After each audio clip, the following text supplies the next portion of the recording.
Tahukah Sobat Waras KB semua, tepat tanggal 4 Maret kemarin diperingati sebagai Hari Obesitas Sedunia.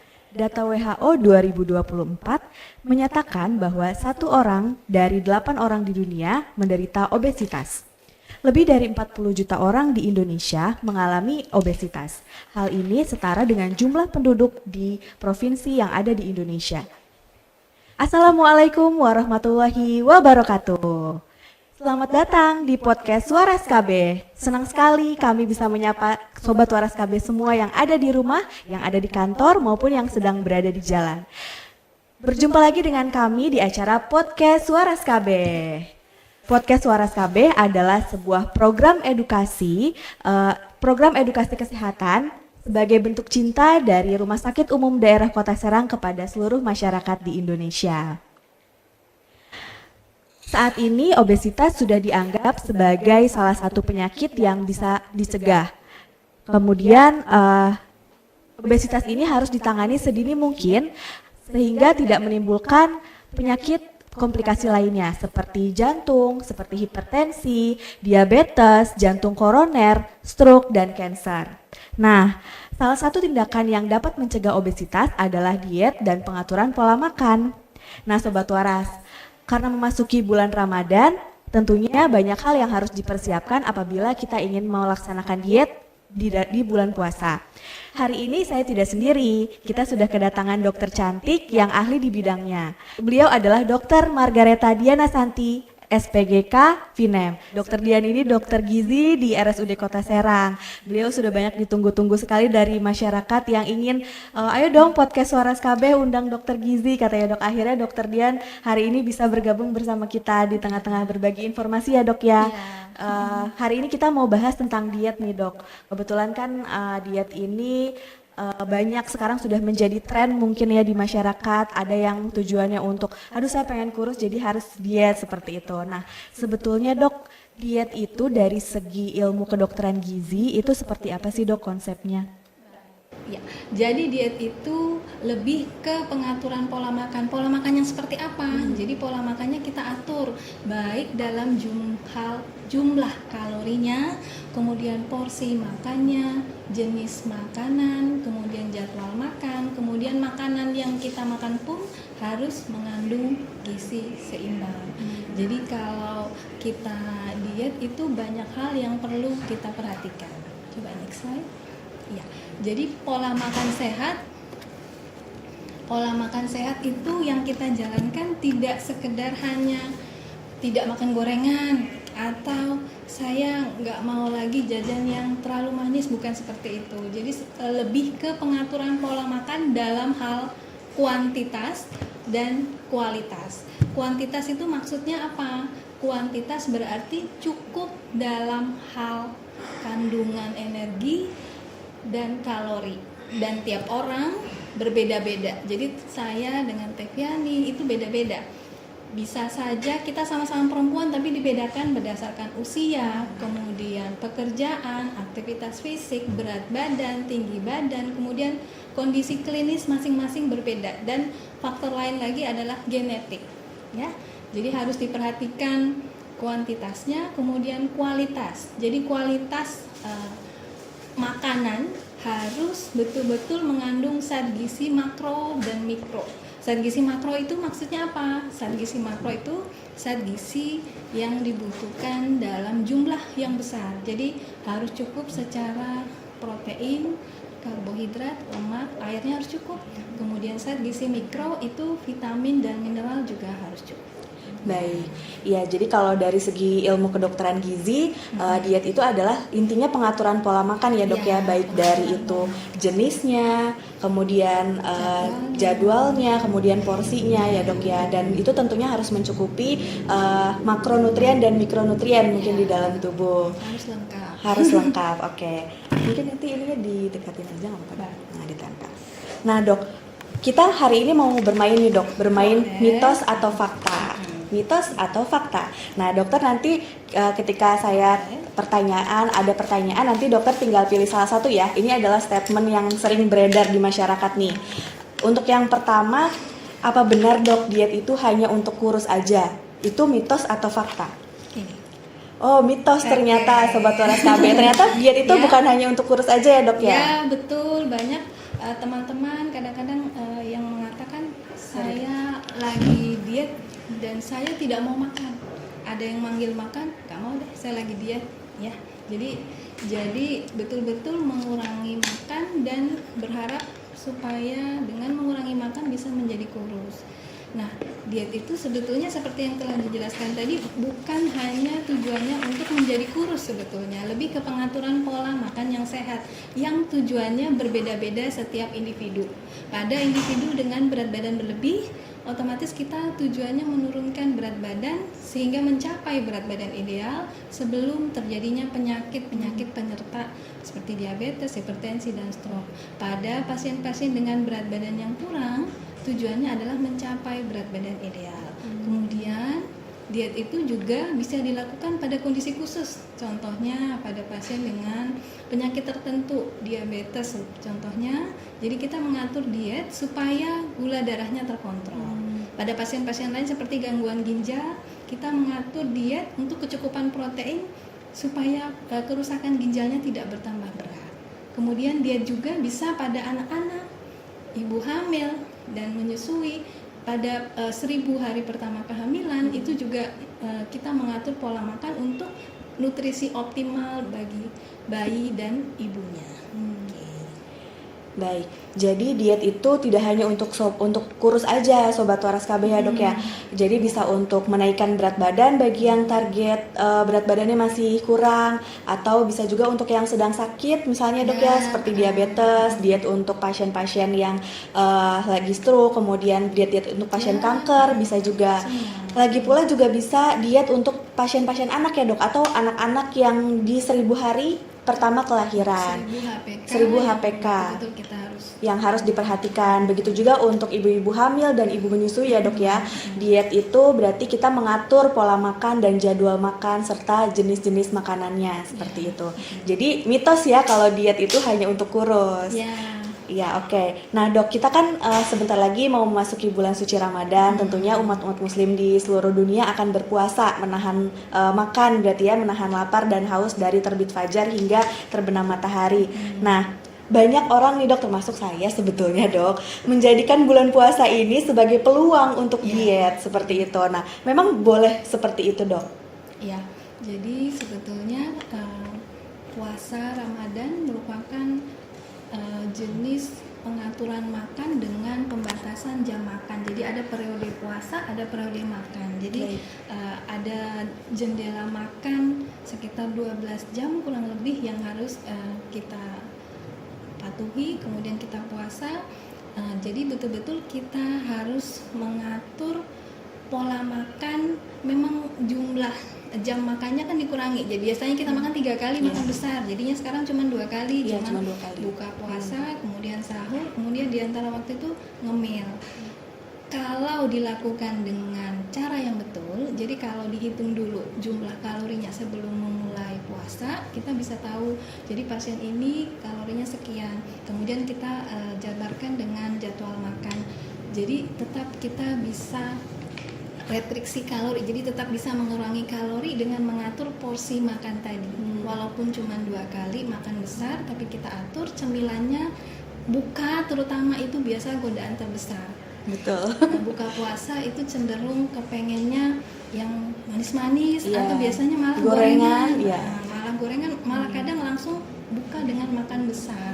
Nah, itu biasanya membuat walaupun makan besar utamanya cuma 2 kali, tapi selingannya kadang-kadang jumlah kalorinya lebih besar. Kalau dihitung secara total menjadi tetap melebihi kebutuhan kalori harian, bahkan biasanya lebih besar dibandingkan makan sehari-hari pada saat tidak puasa. Jadi kalau dilakukan seperti itu, ya tujuan puasa untuk mencapai sehat dan timbangan geser ke kiri itu nggak akan tercapai. Ya. Cuman kalau kita lebih atur lagi, betul-betul pada saat buka puasa kita memilih makan betul-betul yang tidak terlalu tinggi kalori, itu bisa tercapai tujuannya. Ya. Oke. Tapi jangan lupa punten, Teh Piani, biasanya pada saat kita puasa kan biasanya aktivitas fisik sedikit menjadi berkurang. Sebetulnya kita harus tetap melakukan aktivitas fisik, karena walaupun kita sudah mengurangi makan, tapi kalau aktivitas fisik tidak dilakukan, tujuan puasa untuk menurunkan berat badan juga nggak akan tercapai. Turun memang, cuman yang turun adalah massa lemak. Massa lemak. Jadi bukan massa lemak yang turun, massa otot maksud saya yang turun. Jadi tujuannya jadi nggak kecapai, ya. Jadi berat badannya turun tapi tidak sehat, ya. Oke, berarti jangan mentang-mentang puasa terus kita rebahan karena lemas ya dok ya, tetap harus beraktivitas fisik berarti. Jamnya aja yang diatur ya. Jamnya baik. Sebaiknya kita bukanya tuh seperti apa nih dok? Kalau misalkan sahur, terus buka makanan-makanan apa aja yang harus kita konsumsi, terus porsinya tuh segimana ya? Kalau misalkan ada program yang tadi timbangan mau geser ke kiri gitu, biar lebaran pakai baju lebarannya agak cucok gitu, agak slim gitu. Jadi sebetulnya kalau kita buka puasa karena kita udah menahan selama beberapa jam, terutama yang dibutuhkan oleh badan ini asupan glukosa dan cairan, ya. Jadi kalau kita mau buka puasa, baiknya minum air putih dulu sebetulnya. Air putih. Air putih dulu, kemudian mulai makan yang manis. Boleh kurma 2-3 biji boleh, kemudian dibarengi dengan buah-buahan boleh, ya. Kalaupun sesekali dipanggil buka puasa bareng, ya itulah. Biasanya kan menunya macam-macam, menggoda selera ya. Es campur, es cendol, ya ada gorengan juga, bala-bala. Jadi kita yang lebih cerdas memilih, jadi usahakan jangan langsung ke menu utama. Kita coba minum air putih dulu. Dengan minum air putih biasanya kita bisa lebih tenang untuk memilih jenis makanan selanjutnya. Jadi kalau sudah minum air putih, silakan memilih es buah. Cuman kalau bisa karena es buah itu ada tambahan susu, biasanya kemudian sirup ya dok? Ya, sirup, otomatis gulanya menjadi lebih tinggi. Usahakan makan buahnya saja dan air es buahnya itu hanya sedikit, setengahnya saja. Ya? Gitu tipsnya tuh sobat. Jadi tetap menghargai yang mengundang, tapi kita tetap bisa mengatur. Oke, luar biasa sekali tipsnya ya. Jadi jangan kalap dihabiskan semua es buahnya. Kalau misalkan sobat Waras KB ada program untuk diet untuk menurunkan berat badan.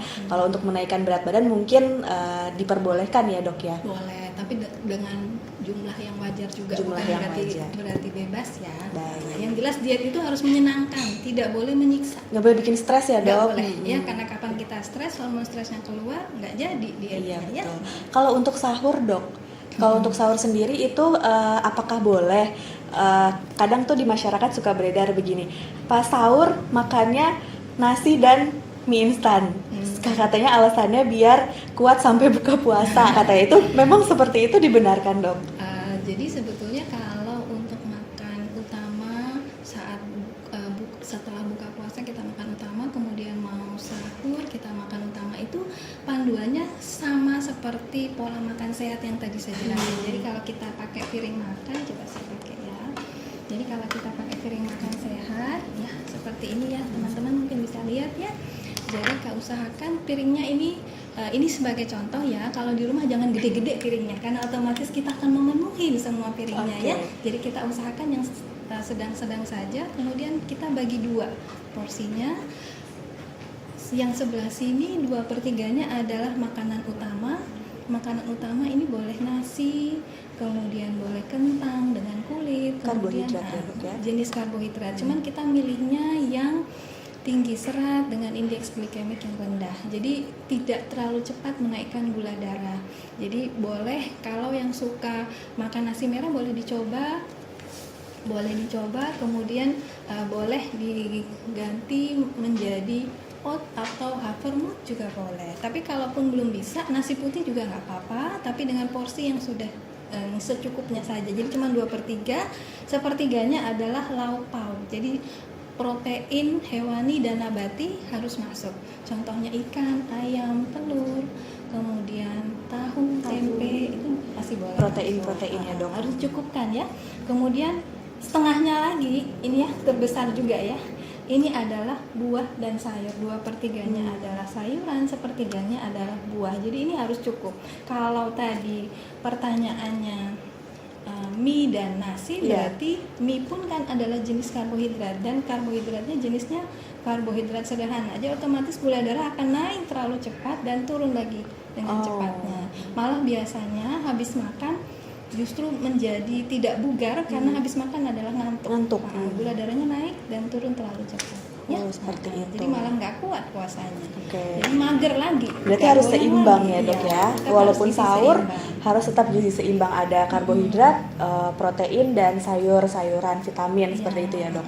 Nah, oke dok, menyambung nih dok dari sini. Tadi kan kita bahas tentang karbohidrat kompleks ya dok, ada pengganti dan lain-lain. Nah, rata-rata orang Indonesia kan dok bisa belum dikatakan makan kalau belum makan nasi dok. Padahal banyak yang beranggapan juga saya lagi diet, saya nggak mau makan nasi. Itu apakah mitos atau fakta? Ya, kira-kira apa ya? Ada Mitos yang sama atau sama fakta? saya? Fakta. Mitos. Oh ternyata mitos. Ternyata masih boleh ya dok makan nasi. Ya, jadi sebetulnya nasi itu nggak punya dosa apa-apa. Ya, nasi itu adalah jenis karbohidrat. Jadi dia adalah sumber energi utama terutama untuk otak.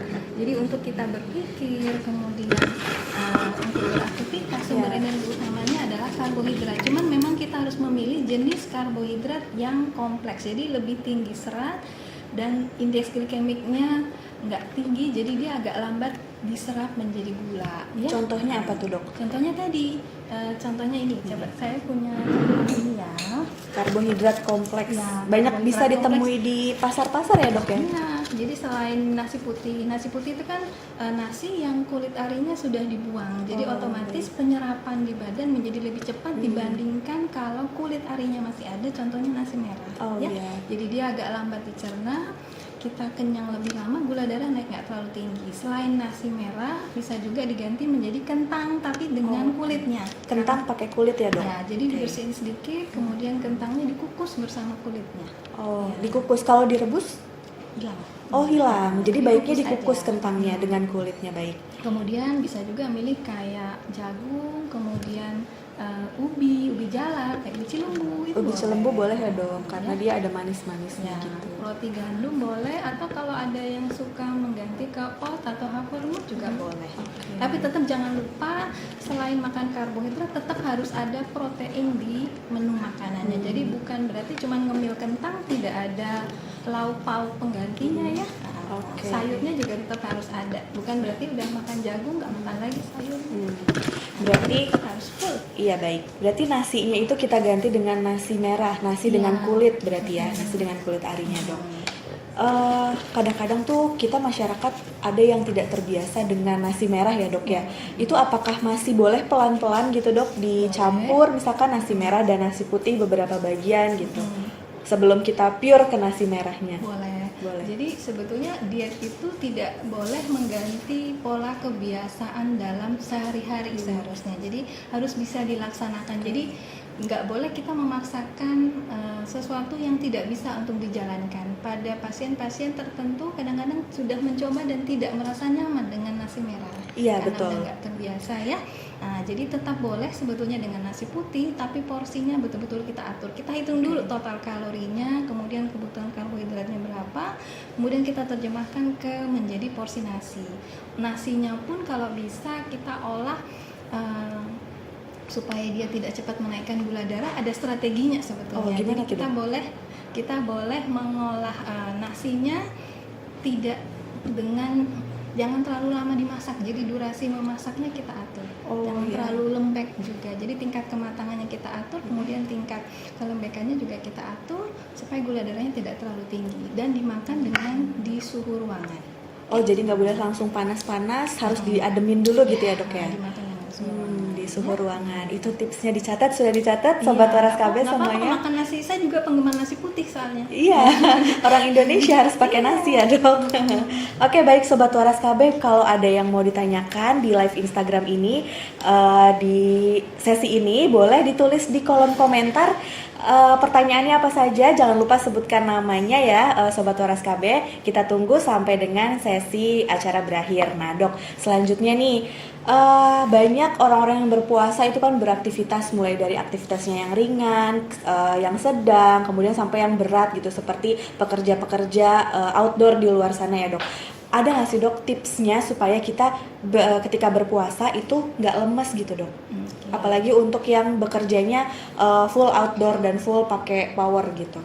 Oke, jadi supaya diet saat puasa itu berhasil, betul-betul kita mengatur pola makan yang tadi saya bilang, jumlah, jenis, jadwalnya itu harus betul-betul kita atur, dan terutama adalah kecukupan cairan. Kecukupan cairan. Kadang-kadang lupanya di cairan tersebut. Jadi kadang-kadang makannya udah betul, udah 2 kali, kemudian pada saat buka puasa juga udah diatur, buah dan sayurnya udah cukup, cuman kadang-kadang minumnya kadang-kadang lupa. Belum cukup, kalaupun udah minum kadang belum cukup. Jadi kalau pada pasien dengan usia dewasa, kalau mau dihitung kebutuhan cairan normalnya itu 30 sampai 35 mili per kilogram berat badan per hari. Jadi kalau umpamanya beratnya 60 gitu ya, kalau kita pakai 30 berarti 1.800. 1000 mililiter. Ya, 1.800 mili. Mililiter. Hampir 2 liter berarti ya dok? Iya, jadi kalau kita terjemahkan ke gelas, kan segelas itu biasanya hitungannya 200. Iya. Jadi kurang lebih 9 gelas. 9 gelas per sampai hari. 10 hitungan kasarnya. Jadi 9 gelas kita bagi-bagi. Ya.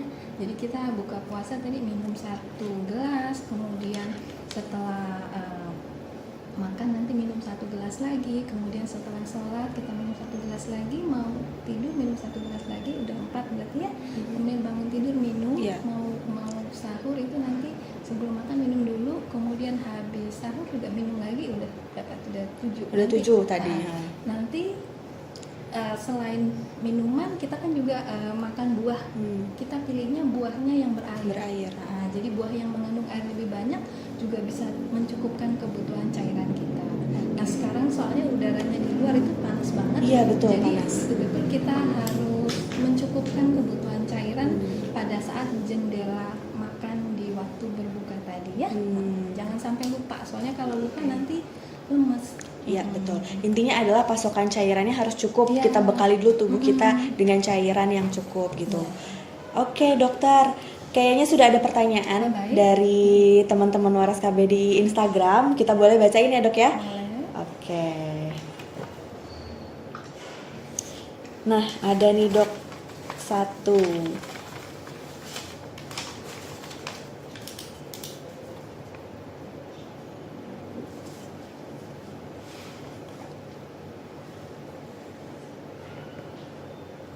Sebentar.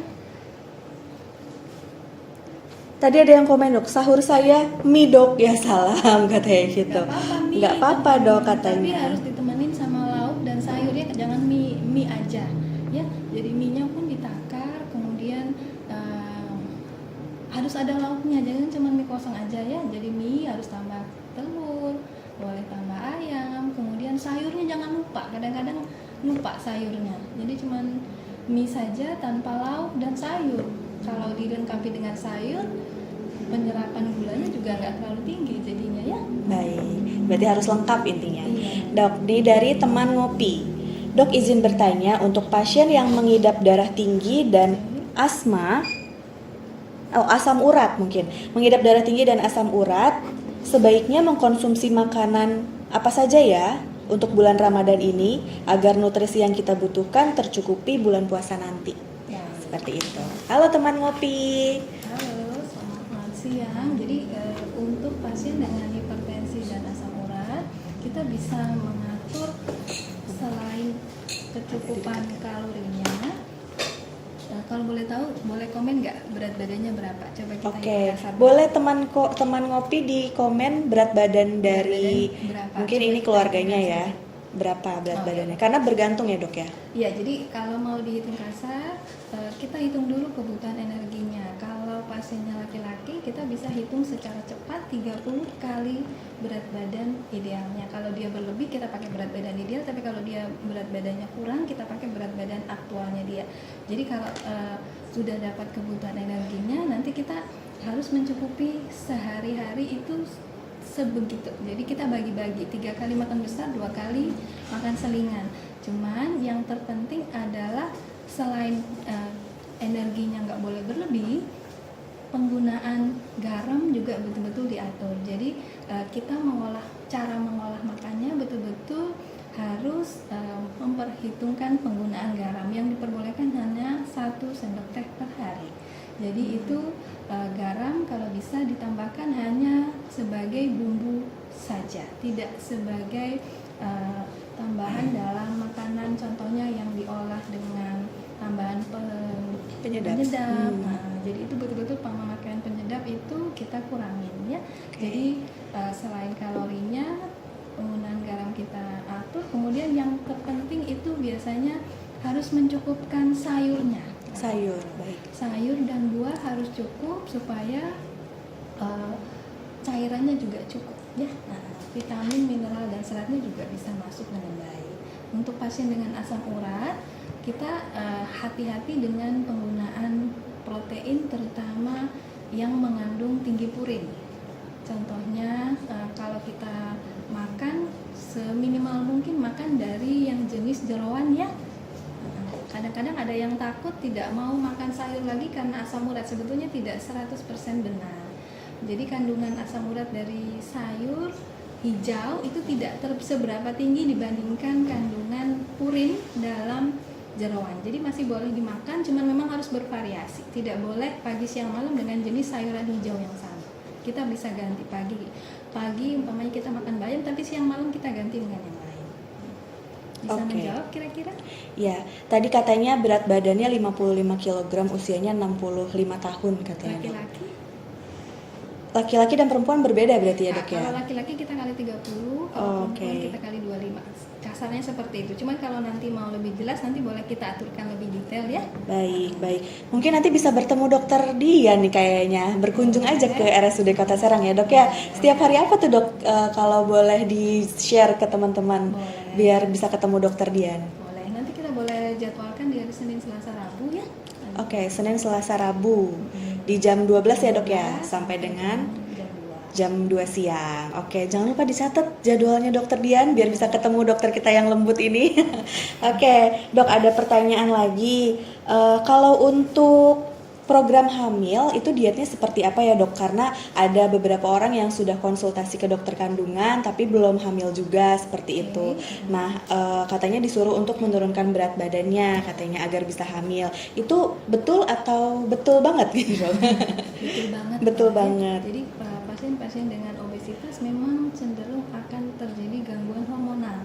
Nah, gangguan hormonal ini kadang-kadang membuat menjadi agak susah untuk hamil ya. Jadi betul-betul kita menurunkan berat badan itu tujuannya bukan hanya timbangan geser ke kiri ya.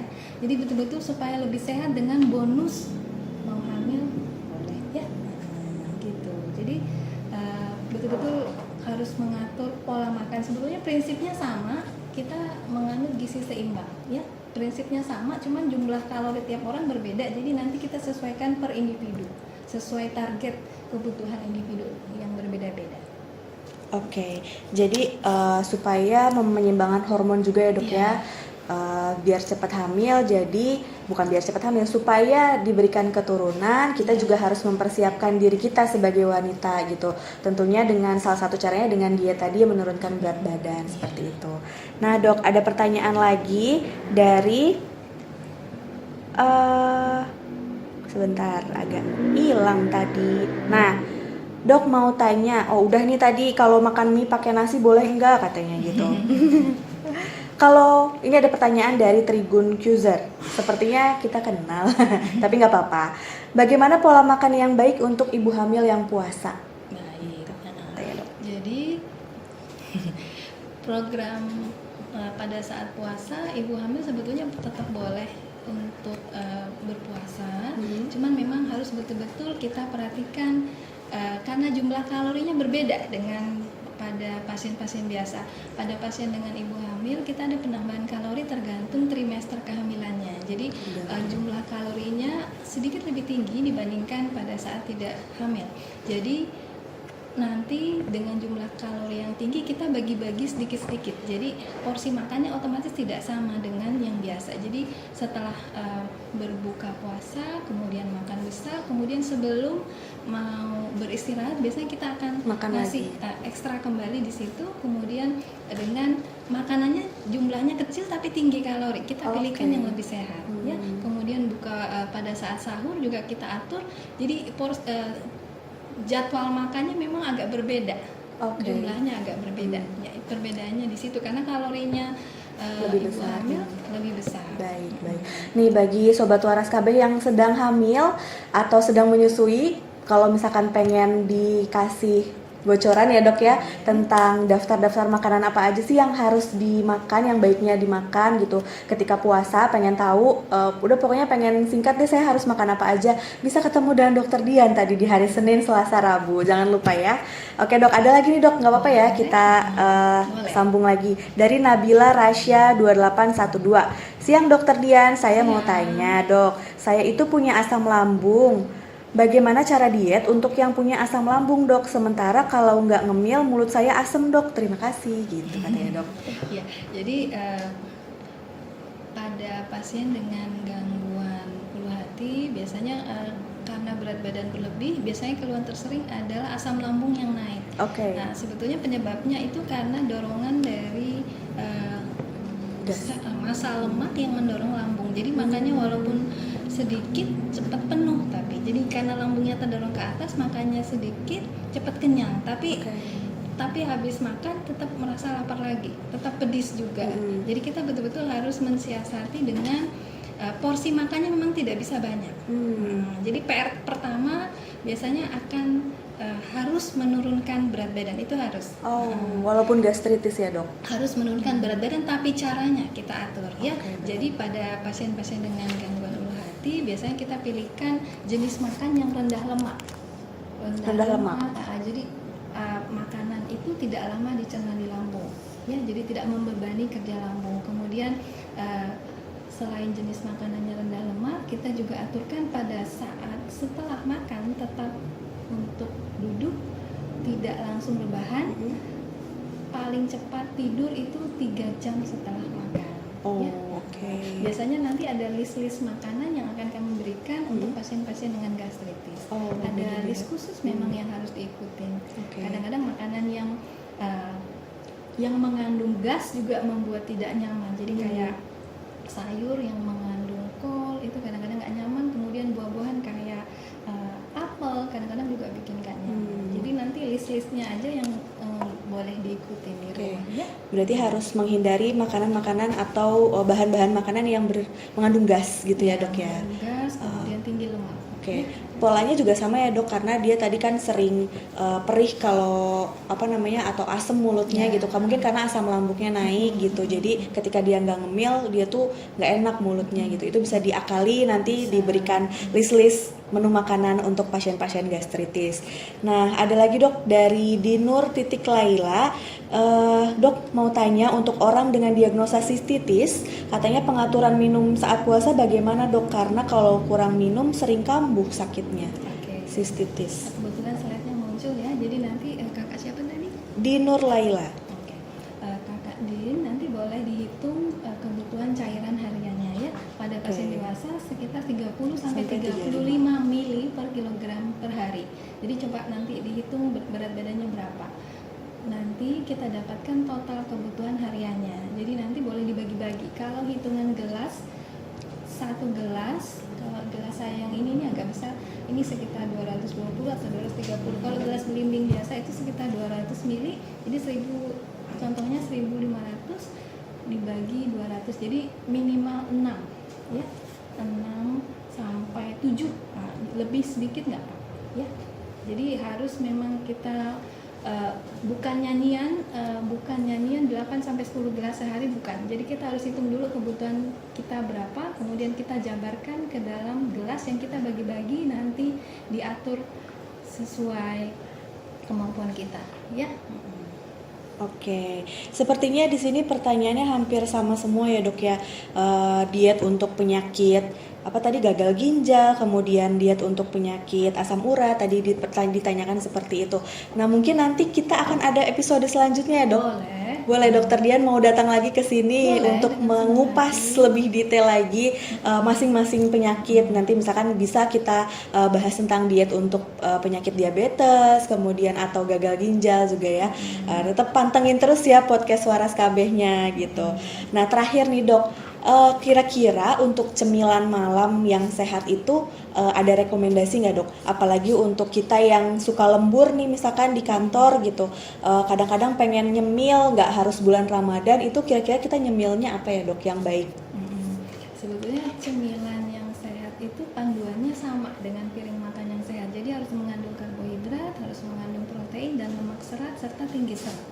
Ya, lemak baik, tinggi serat. Jadi sebetulnya kalau malam belum tidur memang godaan terbesar adalah mesen makanan. Iya, GoFood ya Dok. Dan cenderung yang dipilih Merek. adalah tinggi kalori.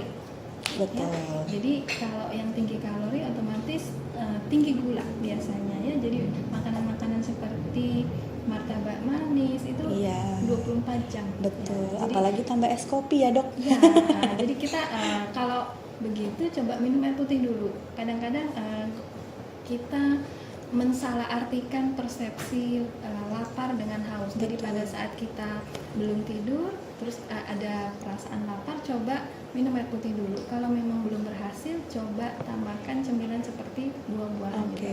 Iya betul Jadi betul. tidak terlalu cepat menaikkan gula darah. Iya betul. Kita juga pernah dengar istilahnya lapar palsu ya Dok ya. Lapar palsu itu susah dibedakan dengan lapar asli. Caranya adalah minum air putih dulu, lihat dulu nanti laparnya hilang atau enggak gitu. Kalau enggak berarti ya cuma lapar palsu. Kalau tetap lapar berarti memang harus makan kayaknya Dok. Karena kalau sebetulnya jam biologis kita malam itu di atas jam 10 kita udah harus istirahat. Oke. Nah, tapi kalau kita harus ada kegiatan berarti otomatis memang kadang-kadang otak itu merintah kita. Saya butuh energi untuk bertahan. Jadi itu harus betul-betul dicerna maksudnya ini makanan atau minuman. Oke, ya. Baik. Ingat ya, berarti tidak boleh kalap ketika lagi lembur gitu. Coba minum air putih dulu, siapa tahu itu kita cuma butuh sedikit gula. Dan cemilan yang baik adalah yang mengandung serat ya Dok ya. Bisa didapatkan dari buah-buahan. Baik Dok, mungkin karena waktunya sudah jam 1:30, kita bacakan kesimpulan aja ya Dok dari podcast hari ini. Kesimpulannya adalah ketika selama berpuasa Ramadan, diet yang ditetapkan sama pada prinsipnya, yaitu mengatur pola makan, mengatur jenis makanan yang dikonsumsi dan jumlah serta kalorinya. Jadi jangan lupa Sobat Waras KB, cukupkan kebutuhan cairan selama periode makan, kebutuhan karbohidratnya, kebutuhan protein, kebutuhan vitamin dan mineralnya. Seperti itu. Dan tetap melakukan aktivitas fisik, baik itu olahraga yang ringan, mungkin durasi dan powernya yang dikurangi ya Dok ya, betul? Baiklah. Nah, jika Sobat Waras KB ingin bertemu dengan Dr. Dian di Poliklinik Gizi kami, silahkan berkunjung di hari Senin, Selasa, dan Rabu pukul 12.00 sampai dengan 14.00. Ya, kita bertemu dengan Dr. Dian kita yang lembut ini untuk berkonsultasi masalah gizi. Baik, kita tunggu ya Dok kehadirannya ya. Baik, Sobat Waras KB, kita punya pantun nih sedikit. Pergi ke Madura membeli busa. Cakep. Pulangnya naik kapal ke Bangkalan. Selamat menunaikan ibadah puasa, semoga diet dan harimu menyenangkan. Terima kasih. Wassalamualaikum warahmatullahi wabarakatuh. Sampai jumpa di episode selanjutnya. Selamat siang semuanya. Selamat bekerja kembali, selamat melanjutkan aktivitas.